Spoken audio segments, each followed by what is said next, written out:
Capítulo 28. Viemos de Caleidan, um mundo paradisíaco para nossa forma de vida. Não havia em Caleidan a necessidade de criar um paraíso físico nem um paraíso mental. Víamos a realidade ao nosso redor. E o preço que pagamos foi o preço que os homens sempre pagam ao alcançar o paraíso nesta vida. Ficamos moles, perdemos nossa fibra. Excerto de Conversas com Muad'Dib da Princesa Irulan. Então você é o grande Gurney Halleck, disse o homem. Halleck, ali de pé, no gabinete circular da caverna, olhava fixamente para o contrabandista sentado diante dele, atrás de uma escrivaninha de metal. O homem usava vestes Freeman e tinha os olhos só parcialmente tingidos de azul, o que indicava alimentos de fora do planeta em sua dieta. O gabinete reproduzia o centro de controle principal de uma fragata espacial, sistemas de comunicação e monitores de vídeo ao longo de um arco de 30 graus da parede, consoles de armamento e de disparo remotos adjacentes e a escrivaninha que se projetava da parede na parte restante da curva. Sou Esteban Tuck, filho de Esmar Tuck, disse o contrabandista. Então é a você que devo agradecer pela ajuda que recebemos, disse Halleck. Ah, gratidão, disse o contrabandista. Sente-se. Um assento ergonômico, do tipo que se usava nas naves, surgiu da parede ao lado dos monitores, e Halleck afundou-se nele com um suspiro, sentindo o cansaço. Via agora seu próprio reflexo numa superfície escura ao lado do contrabandista, e fechou a cara ao ver as marcas de fadiga em seu rosto bexiguento. A cicatriz de cipó tinta ao longo de sua mandíbula contorceu-se acompanhando a carranca. Halleck desviou os olhos de seu reflexo e fitou Tuck. Via agora a semelhança do contrabandista com o pai. As sobrancelhas espessas e inclinadas, os planos duros dos malares e do nariz. Seus homens me disseram que seu pai morreu, assassinado pelos Harkonnen, disse Halleck. Pelos Harkonnen ou por um traidor no meio de sua gente? Tuck disse. A raiva superou uma parte da fadiga de Halleck. Ele se aprumou e disse, sabe o nome do traidor? Não temos certeza. Tuffer Hawat desconfiava de Lady Jessica. Ah, a bruxa Bene Gesserit. Talvez. Mas Hawat agora é prisioneiro dos Harkonnen. Ouvi dizer. Halleck inspirou fundo. Parece que ainda temos de matar mais gente. Não vamos fazer nada que chame atenção para nós, disse Tuck. Halleck se impertigou. Mas você e os homens sob seu comando que salvamos podem ficar à vontade para nos pedir asilo, disse Tuck. Você fala de gratidão. Muito bem. Salde sua dívida conosco. Sempre podemos usar bons homens, mas destruiremos vocês sem pestanejar se fizerem alguma coisa explícita, por menor que seja, contra os Harkonnen. Mas eles mataram seu pai, homem. Talvez. Se for isso mesmo, darei a você a resposta de meu pai para aqueles que agem sem pensar.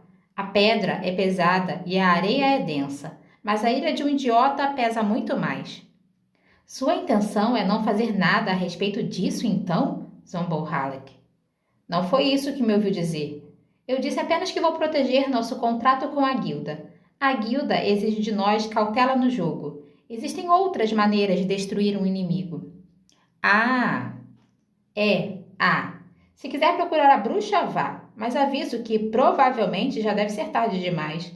E de qualquer maneira, duvidamos que seja ela a pessoa que você quer. Hawat cometia poucos erros. Ele se deixou capturar pelos Harkonnen. Acha que ele é o traidor? Tuck deu de ombros. A discussão é inútil. Achamos que a bruxa morreu. Pelo menos é nisso que os Harkonnen acreditam. Parece que você sabe um bocado sobre os Harkonnen. Dicas e indícios, boatos, palpites. Somos 74 homens ao todo, disse Halleck. Se deseja realmente que nos juntemos a vocês, é porque acredita que nosso duque está morto. Viram o corpo dele. E o menino também? O jovem mestre Paul? Halleck tentou engolir saliva, mas encontrou um nó em sua garganta. De acordo com as últimas notícias que chegaram até nós, ele se perdeu junto com a mãe na tempestade do deserto. É provável que nunca encontrem sequer os ossos dos dois. Então a bruxa está morta. Todos mortos. Tuck assentiu. E o bruto Raban, dizem, irá se sentar mais uma vez no trono de Duna. O conde Raban de Lencaevel? Sim. Halleck precisou de um momento para sufocar a onda de fúria que ameaçou dominá-lo. Falou com a respiração entrecortada. Tenho contas pessoais a acertar com Raban. Devo a ele a morte da minha família. Esfregou a cicatriz em sua mandíbula. E isto? Não se põe tudo a perder para acertar contas prematuramente, disse Tuck. Ele franziu o senho, vendo a ação dos músculos na mandíbula de Halleck, o retraimento repentino nos olhos entreabertos do homem. Eu sei. Halleck inspirou fundo. Você e seus homens podem conseguir passagem para fora de Arrakis trabalhando conosco. Existem muitos lugares. Libero meus homens de qualquer compromisso que tenham comigo. Eles que façam sua escolha. Com Raban aqui, eu fico. Nesse estado de espírito, não sei se queremos que fique. Halleck encarou o contrabandista. Está duvidando de minha palavra? Não. Você me salvou dos Harkonnen. Jurei lealdade a Duque Leiro pela mesma razão. Ficarei em Arrakis com vocês ou com os Freemen. Quer ganhe voz ou não, o pensamento é uma coisa real e tem poder, Tuck disse. Talvez você descubra que a linha que separa a vida e a morte entre os Freemen é muito fina e certeira. Halleck fechou os olhos brevemente. Sentiu o cansaço inundá-lo por dentro. Onde está o Senhor que nos enviou através do deserto, por uma terra de charnecas e de covas? Ele murmurou. Haja com vagar e chegará o dia de sua vingança, Tuck disse. A pressa é um artifício de Shaitan. Modere sua mágoa. Temos as distrações certas para isso. As 3 coisas que aliviam o coração. A água, o verde e a beleza das mulheres. Halleck abriu os olhos. Preferiria o sangue de Raban Harkonnen correndo a meus pés. Fitou Tuck. Acha que esse dia virá? Pouco me interessa como você enfrentará o futuro, Gardner Halleck.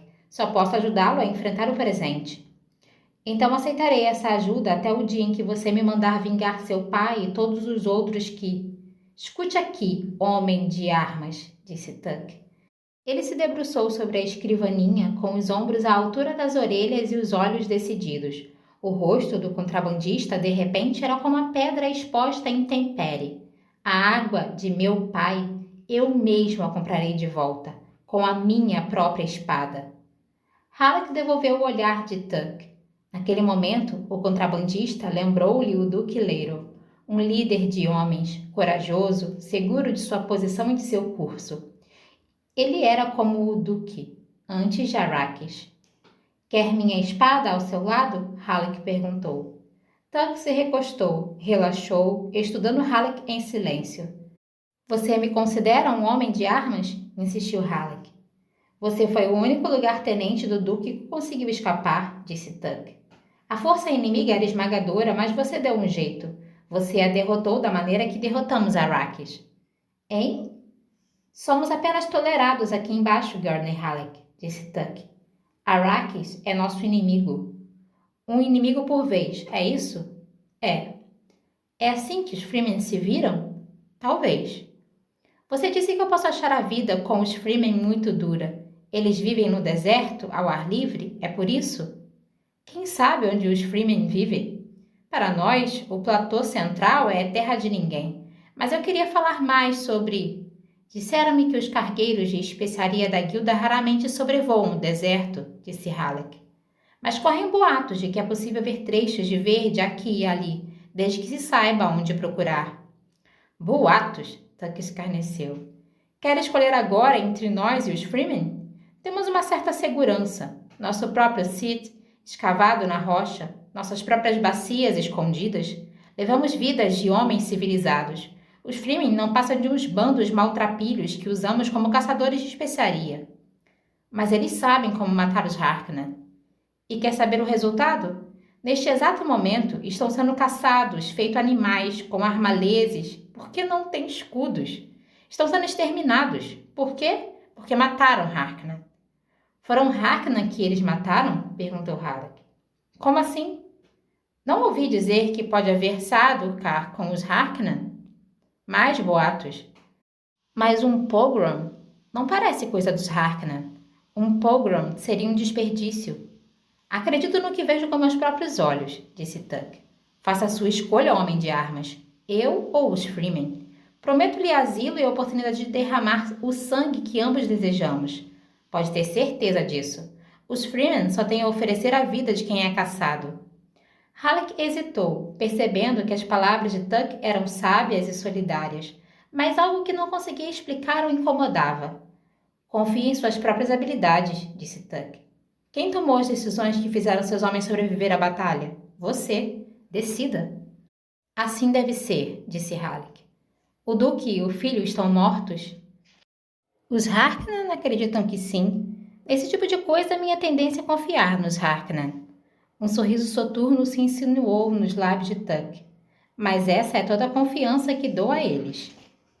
Então, assim deve ser, repetiu Halleck. Estendeu a mão direita com a palma para cima e o polegar flexionado para dentro, o gesto tradicional. Ofereço-lhe minha espada. Eu a aceito. Quer que eu convença meus homens? Você deixaria que eles decidissem por si mesmos? Eles me seguiram até aqui, mas a maioria nasceu em Caleidan. Arrakis não é o que pensaram que seria. Aqui perderão tudo, exceto a vida. Prefiro que decidam por si mesmos agora. Agora não é o momento de recuar, disse Tuck. Eles o seguiram até aqui. Precisa deles? É isso? Sempre temos serventia para homens de armas experientes. Nos tempos que vivemos, mais do que nunca. Aceitou minha espada. Quer que eu os convença? Acho que irão seguir você, Gurney Halleck. É minha esperança. De fato. Posso decidir isso por conta própria, então? Por conta própria. Halleck se levantou do assento ergonômico, sentindo quanto até mesmo aquele pequeno esforço exigia de sua reserva de força. Por ora, cuidarei dos alojamentos e do bem-estar deles, disse. Consulte meu contramestre, disse Tuck. Drisk é o nome dele. Diga-lhe que é meu desejo que vocês sejam tratados com toda a cortesia. Eu me juntarei a vocês sem demora. Tenho alguns carregamentos de especiaria para despachar primeiro. A fortuna a tudo toca, disse Halleck. Tudo, disse Tuck. Os períodos de convulsão são oportunidades raras para negócio. Halleck assentiu. Ouviu o sussurro leve e sentiu o deslocamento do ar quando uma portinhola hermética se abriu ao lado dele. Virou-se, abaixou-se para passar por ela e saiu do gabinete.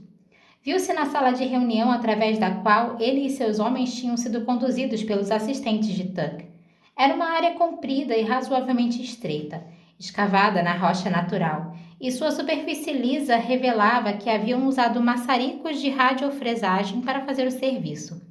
O teto se estendia a uma altura suficiente para continuar a curva de sustentação natural da rocha e permitir correntes internas de convecção. Cabides de armas e armários revestiam as paredes.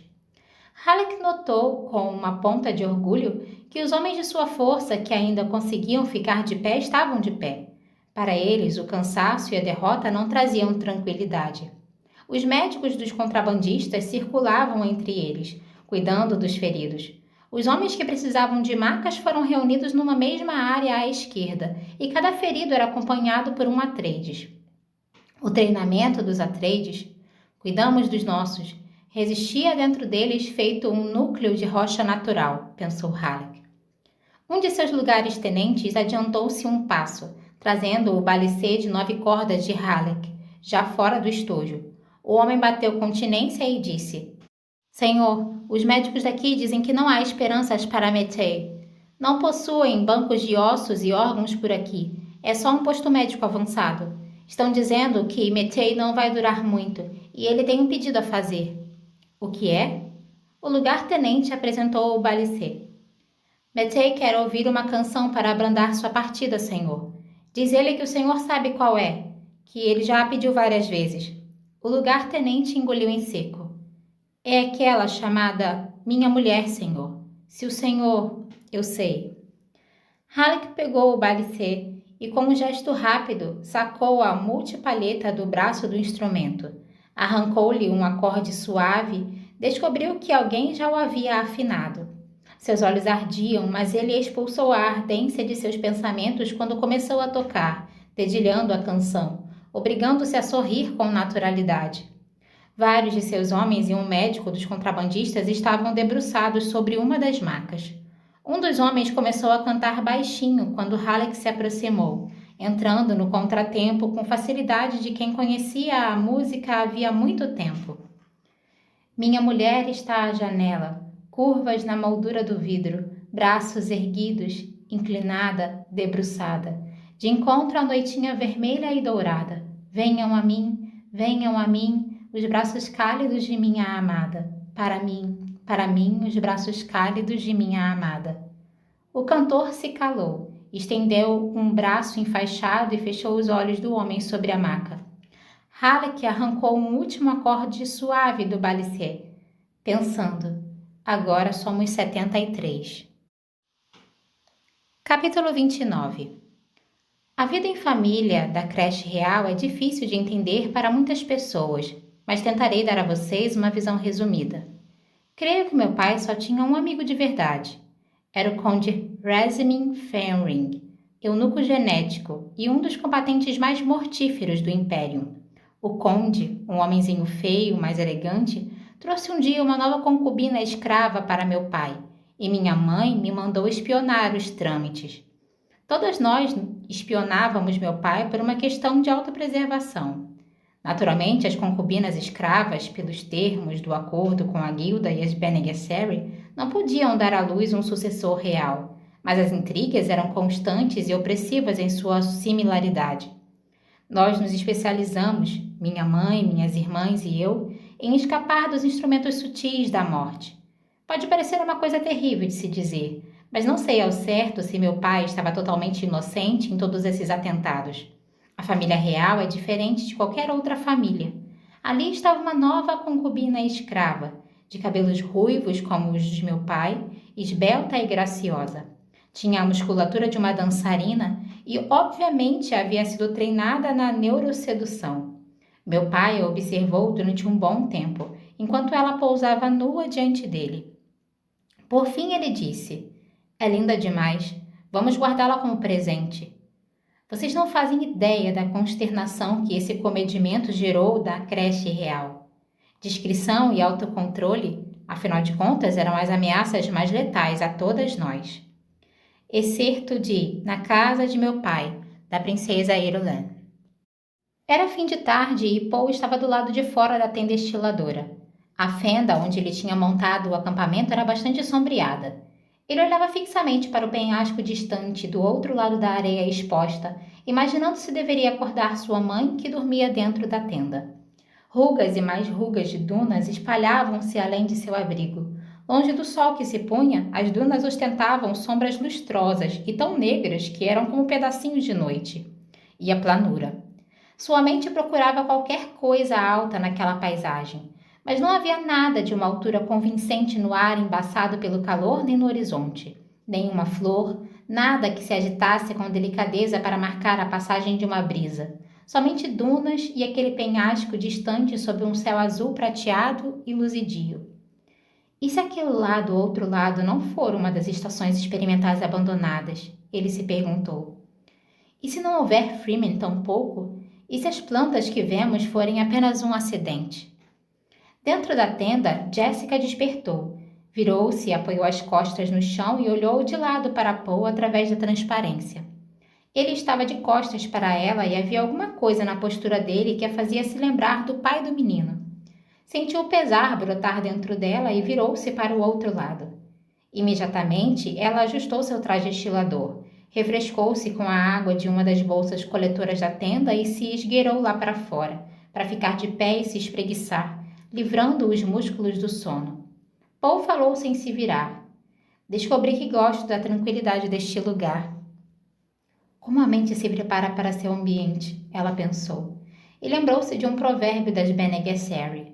A mente, sob tensão, pode seguir num ou noutro sentido, em direção ao positivo ou ao negativo, ligada ou desligada. Pense nisso como um espectro cujos extremos são a inconsciência no polo negativo e a hiperconsciência no polo positivo.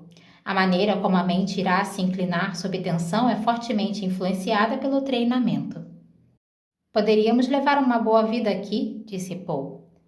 Ela tentou ver o deserto pelos olhos dele, tentando abranger todos os rigores que aquele planeta aceitava como lugar comum, imaginando quais seriam os futuros possíveis que Paul havia vislumbrado.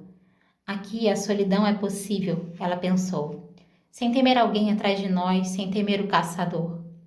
Ela passou por Paul, ergueu seu binóculo, ajustou as lentes de óleo e examinou o escarpamento lá do outro lado.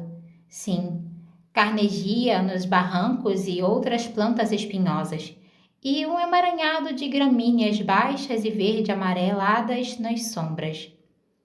Vou levantar o acampamento, disse Paul. Jessica assentiu. Foi até a boca da fissura, onde poderia ter uma visão ampla do deserto, e brandiu o binóculo para a esquerda. Veio o fulgor branco de uma caldeira de sal, com uma mistura de bronze sujo nas beiradas. Um campo branco bem ali, onde o branco era a morte. Mas a caldeira indicava outra coisa: água. Em algum momento, a água correra por aquele branco fulgurante. Ela baixou o binóculo, ajustou o albornoz, pôs-se a escutar por alguns instantes o som dos movimentos de Paul. O sol afundou mais um pouco. As sombras se alongaram, atravessando a caldeira de sal. Linhas de cores vibrantes espalharam-se sobre o horizonte do poente. A cor foi se transformando num dedo de trevas a experimentar a areia. As sombras cor de carvão se alastraram e o desmoronamento compacto da noite obliterou o deserto. Estrelas! Ela olhou para os astros, sentindo os movimentos de Paul, que se aproximava para ficar ao lado dela. A noite do deserto convergia para cima, com uma sensação de elevação rumo às estrelas. O peso do dia retirou-se. Um sopro fugaz de brisa roçou o rosto de Jessica. A primeira lua logo irá nascer, disse Paul. A mochila está pronta. Já instalei o martelador. Poderíamos nos perder para sempre neste inferno, ela pensou. E ninguém saberia. O vento noturno espalhava riachos de areia que arranhavam todo o rosto de Jessica, trazendo o cheiro de canela, uma chuva de odores no escuro. Sinta esse cheiro, disse Paul. Dá para senti-lo até mesmo com o filtro, ela disse. Riquezas. Mas conseguiremos comprar água com isso? Ela apontou o outro lado da bacia. Não há luzes artificiais lá adiante. Os Freeman estariam escondidos num sítio atrás daquelas pedras, ele disse. Um peitoril de prata elevou-se acima do horizonte, à direita deles, a primeira lua.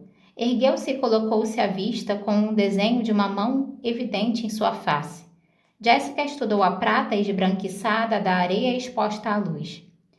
Instalei o martelador na parte mais profunda da fenda, disse Paul. Quando eu acender a vela do aparelho, teremos cerca de 30 minutos. 30 minutos? Antes que comece a chamar um verme. Ah, estou pronta para ir. Ele se esgueirou para longe da mãe, e ela o ouviu voltar para a fissura. A noite é um túnel, ela pensou. Um buraco que leva ao amanhã, se é que teremos um amanhã. Chacoalhou a cabeça. Por que tenho de ser tão mórbida? Não foi assim que me treinaram. Paul voltou, pegou a mochila e desceu na frente até a primeira duna espraiada, onde se deteve e pôs-se a ouvir, enquanto sua mãe o alcançava. Ouviu o andar suave de Jessica e os sons esparsos, frios e monótonos, o código do deserto, que deixava explícita sua medida de segurança. Teremos de caminhar sem ritmo, disse Paul, evocando a lembrança de homens andando na areia, tanto a da memória presciente quanto a da memória real. Observe como eu faço, ele disse. É como os Freeman caminham pela areia. Passou para a face de barlavento da duna, seguindo-lhe a curvatura, e moveu-se com um passo arrastado. Jessica estudou o andar do filho por uns 10 passos e o seguiu imitando-o. Viu sentido naquilo. Deviam soar como o deslocamento natural da areia, como o vento. Mas os músculos protestavam contra aquele padrão artificial e irregular. Passo, arrasto, arrasto, passo, passo, espera, arrasto, passo. O tempo se esticou ao redor deles. O paredão de rocha adiante não parecia estar mais próximo. Aquele que ficava para trás continuava a se elevar a grande altura. Tum, tum, tum, tum. Era um rufar de tambor que vinha do penhasco lá atrás. O martelador, sussurrou Paul. As marteladas continuaram, e eles acharam difícil não reproduzir o ritmo daquele som em seus passos. Tum, tum, tum, tum. Moviam-se numa depressão iluminada pelo luar, e trespassada por aquelas marteladas ocas, subindo e descendo dunas transbordantes. Passo, arrasto, espera, passo, atravessando a areia grossa que escorria sob os pés. Arrasto, espera, passo. E o tempo todo seus ouvidos procuravam um silvo especial. O som, quando surgiu, começou tão baixo que foi disfarçado pelo próprio arrastar de pés dos dois, mas foi ficando cada vez mais alto e vinha do oeste. Tum, tum, tum, tum, rufava o martelador. O silvo, cada vez mais próximo, espalhou-se pela noite logo atrás deles. Os dois viraram a cabeça sem deixar de caminhar e viram um monte criado pelo verme em movimento. Continue andando, sussurrou Paul. Não olhe para trás. Um rangido furioso irrompeu das sombras das rochas que haviam acabado de deixar. Era uma avalanche violenta de barulho. Continue andando, Paul repetiu. Ele viu que tinham chegado a um ponto indistinto no qual os dois paredões de rocha, o da frente e o de trás, pareciam igualmente remotos. Atrás deles, aquele dilacerar frenético e torturante das pedras ainda dominava a noite. Seguiram em frente, sem parar. Os músculos atingiram um estágio de padecimento mecânico que parecia se estender indefinidamente, mas Paul viu que o escarpamento convidativo adiante parecia ter ficado mais alto. Jessica movia-se num vácuo de concentração, ciente de que a pressão de sua vontade era a única coisa que não a deixava parar de andar. A secura doía em sua boca, mas os sons lá atrás afastavam toda a esperança de parar e beber a água de uma das bolsas coletoras de seu traje estilador. Tum, tum. Novo furor irrompeu do penhasco distante, abafando o martelador. Silêncio. Mais rápido, Paul sussurrou. Ela assentiu, sabendo que ele não veria o gesto, mas precisou daquilo para dizer a si mesma que era necessário exigir ainda mais dos músculos já levados ao limite. O movimento nada natural. O paredão diante deles e a segurança que representava erguia-se rumo às estrelas, e Paul viu uma superfície plana de areia lisa estendendo-se na base. Passou para ela, tropeçou de cansaço e endireitou-se com a extensão involuntária de um dos pés. Um estrondo ressonante sacudiu a areia ao redor deles. Paul cambaleou 2 passos para o lado. Bum! Bum! Areia de percussão, Jessica silvou. Paul recuperou o equilíbrio. Com um olhar abrangente, ele assimilou a areia ao redor deles, o escarpamento rochoso que estava, talvez, a 200 metros de distância. Atrás deles, ouviu-se um silvo, como se fosse o vento, como uma contracorrente sem água. Corra! Jessica gritou. Paul, corra! Correram. O som de tambores retumbou sob seus pés. Em seguida, estavam fora da areia de percussão e tinham entrado no cascalho. Durante algum tempo, a corrida foi um alívio para os músculos, que doíam devido ao uso sem ritmo e nada familiar.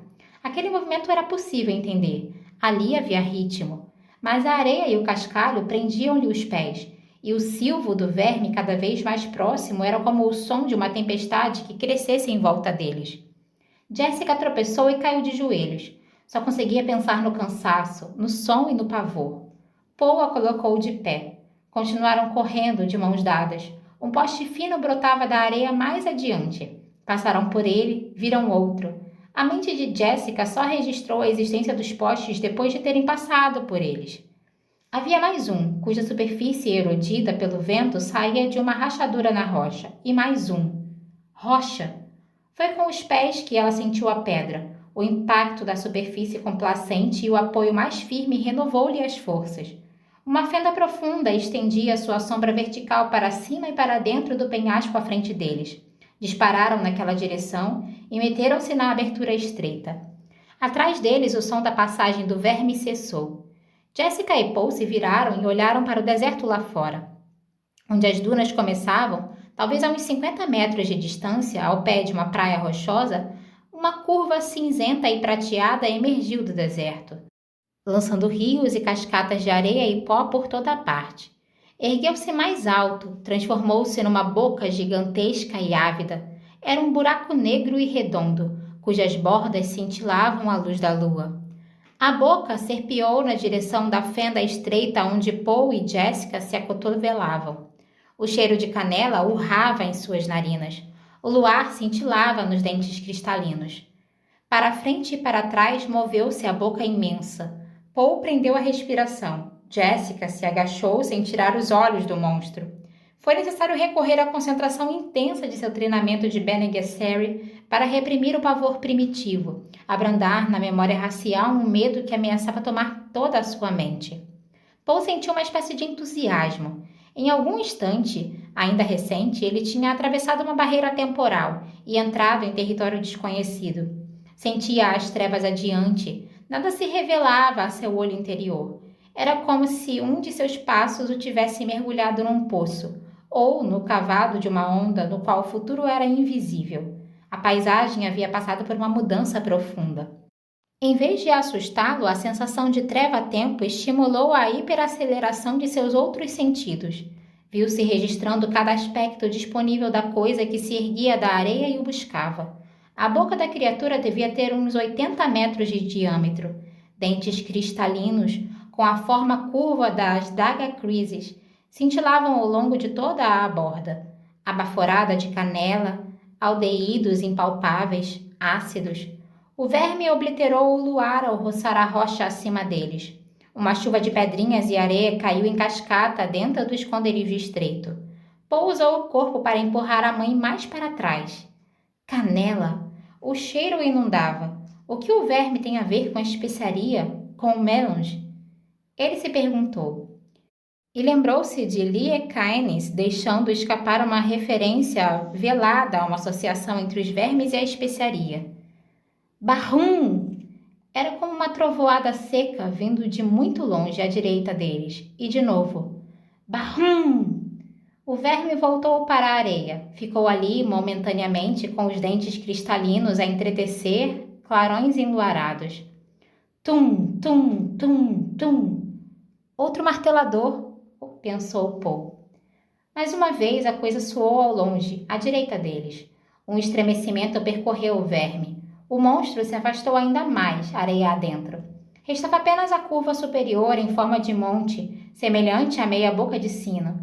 A curva de um túnel que se levava acima das dunas. A areia raspando. A criatura afundou mais ainda, retirando-se, fazendo a volta. Tornou-se um monte encapelado de areia que se afastou, descrevendo uma curva e atravessando uma depressão oblonga nas dunas. Paul saiu da fenda, observou a onda de areia retroceder pelos ermos em direção ao chamado do novo martelador. Jessica o seguiu e escutou.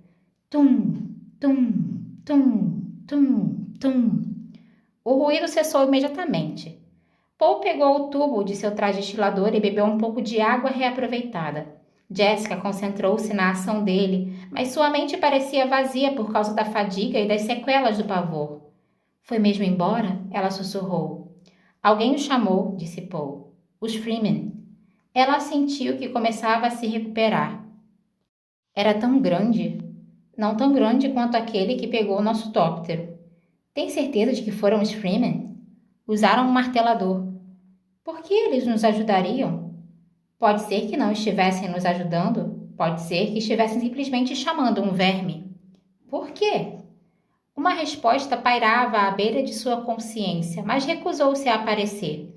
Ele teve uma visão em sua mente, algo a ver com os bastões farpados e extensíveis dentro da mochila, os ganchos de criador. Por que chamariam um verme? Jessica perguntou. Um sopro de medo roçou a mente dele, e Paul obrigou-se a dar as costas à mãe, a olhar para o alto do penhasco. É melhor encontrarmos uma maneira de subir antes de romper o dia, ele apontou. Aqueles postes pelos quais passamos, existem mais deles. Ela olhou, seguindo a linha da mão dele, viu os postes, marcos arranhados pelo vento. Divisou a sombra de uma saliência estreita que ia serpenteando e entrando numa fenda lá no alto, acima deles. Marcam um caminho para subir o penhasco, disse Paul. Acomodou a mochila nos ombros, foi até a base da saliência e começou a escalar. Jessica aguardou um momento, descansando, recuperando as forças. Depois seguiu o filho.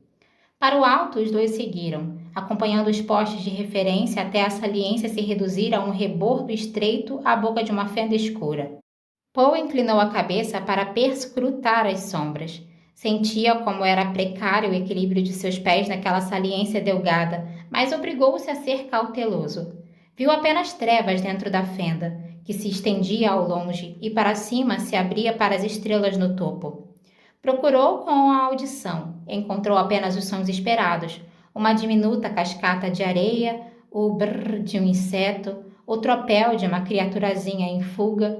Experimentou a escuridão dentro da fenda com um dos pés, encontrou rocha abaixo de uma superfície coberta de areia. Lentamente ele foi contornando o canto e fez sinal para sua mãe acompanhá-lo. Agarrou uma ponta solta da túnica de Jessica e a ajudou na travessia. Olharam para cima, para a luz das estrelas emolduradas por 2 rebordos de rocha. Paul enxergava a mãe ao lado dele como um borrão acinzentado de movimento. Se ao menos pudéssemos nos arriscar a acender uma luz, ele sussurrou. Temos outros sentidos além da visão, ela disse. Paul deslizou um dos pés para a frente, deslocou seu peso para o novo ponto de apoio e com o outro pé sondou o chão e encontrou uma obstrução. Ergueu o pé, encontrou um degrau e subiu nele. Estendeu a mão para trás, sentiu o braço da mãe, puxou-lhe a túnica para que ela o seguisse. Mais um passo. Acho que continua assim até o topo, ele sussurrou. Degraus rasos e regulares, Jessica pensou, feitos pelo homem, sem dúvida alguma. Ela seguiu os passos obscuros de Paul, sentindo os degraus. As paredes de rocha estreitaram até quase roçar-lhe os ombros. Os degraus terminavam numa garganta fendida, com uns 20 metros de comprimento e piso nivelado, que se abria para uma bacia rasa e enluarada. Paul saiu da fenda e entrou na bacia sussurrando. Que belo lugar! Jessica só fez olhar, em muda concordância, desde sua posição um passo atrás dele. Apesar do cansaço, da irritação, dos recatas e obturadores nasais e do confinamento do traje estilador, apesar do medo e do desejo agonizante de descansar, a beleza daquela bacia dominou-lhe os sentidos, obrigando-a a parar e admirá-la. É como a terra das fadas, Paul sussurrou. Jessica concordou com a cabeça. Alastrando-se ao longe, diante dela, estendia-se a vegetação do deserto. Arbustos, cactos minúsculos, moitas de folhagem e tudo tremeluzia ao luar. As paredes circulares eram escuras e à sua esquerda, açucaradas pela lua à direita. Deve ser dos Freeman, disse Paul. Tantas plantas assim não conseguiriam sobreviver sem pessoas por perto, ela concordou. Destampou o tubo das bolsas coletoras de seu traje estilador e sorviu. A água morna e ligeiramente acre desceu-lhe pela garganta. Notou como aquilo a revigorava. A tampa do tubo raspou de encontro a flocos de areia quando Jessica a devolveu ao seu lugar. O movimento chamou a atenção de Paul, à direita dele, no piso da bacia circular logo abaixo deles. Dirigiu seu olhar lá para baixo, atravessando os fustestes e as ervas até uma superfície arenosa do luar, grossa e em forma de cunha, tomada por um upa, pula, salta, pula, pincha de movimentos diminutos. Camundongos, ele exclamou baixinho. Pula, pincha, pincha, faziam eles, entrando e saindo das sombras. Uma coisa caiu sem fazer ruído diante dos olhos deles e no meio dos camundongos. Ouviu-se um grito agudo e fino, um bater de asas e uma ave cinzenta e espectral voou para longe, cruzando a bacia, levando uma sombra escura e pequenina nas garras. Precisávamos desse lembrete, Jessica pensou. Paul continuou a olhar fixamente para o outro lado da bacia. Inalou, sentiu o cheiro em contralto e levemente pungente de sálvia que galgava a noite. A ave de rapina? Pensou nela como a doutrina daquele deserto. A ave trouxera uma quietude tão muda à bacia que era quase possível ouvir o luar azul e leitoso passar por carnígeas sentinelas e as castilejas espinhosas. Havia ali um zumbido luminoso, de harmonia mais básica que qualquer outra música do universo de Paul. É melhor procurarmos um lugar para armar a tenda, ele disse. Amanhã podemos tentar encontrar os Freeman que... Muitos invasores se arrependem de encontrar os Freeman. Era uma voz masculina e encorpada que cortou as palavras de Paul, desfazendo o momento. A voz veio do alto, acima deles e da direita. Por favor, não corram, invasores, disse a voz quando Paul fez menção de recuar para a garganta. Se correrem, só farão desperdiçar a água de seus corpos. Querem apenas a água de nossa carne, Jessica pensou. Seus músculos ignoraram toda a fadiga. Colocaram-se naturalmente em estado de prontidão máxima, sem externar nada. Ela determinou exatamente a localização da voz e pensou: que capacidade de dissimulação! Eu não o ouvi chegar. E percebeu que o dono daquela voz se permitira produzir apenas os pequenos sons, os ruídos naturais do deserto. Outra voz chamou desde a borda da bacia, à esquerda deles. Não demore, Steele. Pegue a água deles e vamos embora. Temos pouco tempo antes do amanhecer.